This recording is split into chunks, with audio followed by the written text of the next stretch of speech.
Tim kuasa hukum Saka Tatal, mantan terpidana kasus sejoli Vina dan Eki, melaporkan 3 nama saksi ke Mapolres Cirebon Kota, Minggu malam. Ketiganya yakni Dede, Aep dan Liga Akbar, yang kesaksiannya dianggap menjadi pembuka penyelidikan terhadap kasus Vina hingga ditangkapnya 8 tersangka. Sementara, pencabutan kesaksian Liga Akbar membuat kronologis kasus ini berubah, khususnya tidak adanya kejar-mengejar hingga pelemparan terhadap Vina dan Eki. Tim kuasa hukum Saka Tatal mendatangi rumah mantan terpidana kasus Vina dan Eki yang sudah bebas tersebut di Kecamatan Kesambe, Kota Cirebon, Minggu malam. Kedatangan tim kuasa hukum ini sebagai persiapan pengajuan peninjauan kembali kasus Vina yang menjerat Saka hingga mendekam di penjara selama 4 tahun. Selain menemui Saka, tim kuasa hukum juga berdialog dengan sejumlah saksi yang meyakinkan Saka tidak berada dan terlibat dalam pembunuhan dan pemerkosaan terhadap Vina dan Eki. Dari rumah Saka Tatal, tim kuasa hukum kemudian mendatangi Satreskrim Polres Cirebon Kota untuk melaporkan 3 saksi atas keterangan palsu. Ketiga saksi tersebut yakni Aep, Dede dan terakhir Liga Akbar, khusus Liga Akbar.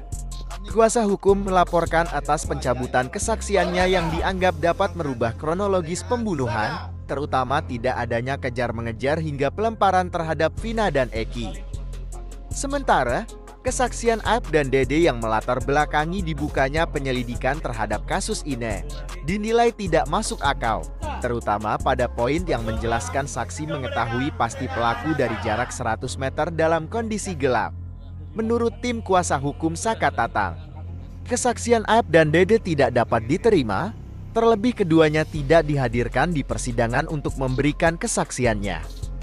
Pelaporan ketiga saksi ini dibuat untuk novum peninjauan kembali kasus yang terjadi 8 tahun lalu, khususnya memerdekakan Saka yang hingga saat ini masih dengan embel-embel eks narapidana kasus Vina.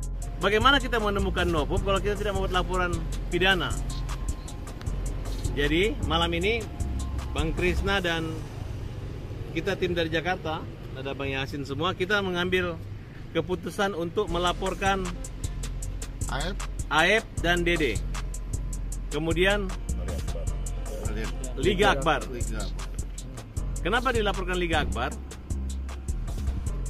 Karena kesaksian yang dicabut itu bisa merubah kronologis terjadinya pembunuhan pada poin-poin tertentu. Kita belum tahu apa yang dicabut, tapi yang jelas tidak ada pengejaran, tidak ada pelemparan atau pemukulan. Itu berbeda yang diceritakan.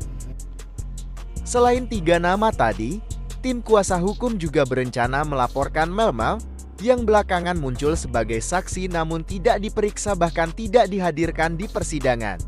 Sedianya, tim kuasa hukum Saka akan melakukan peninjauan kembali kasus yang menjerat Saka Tatal dan mampu menghilangkan status terpidananya.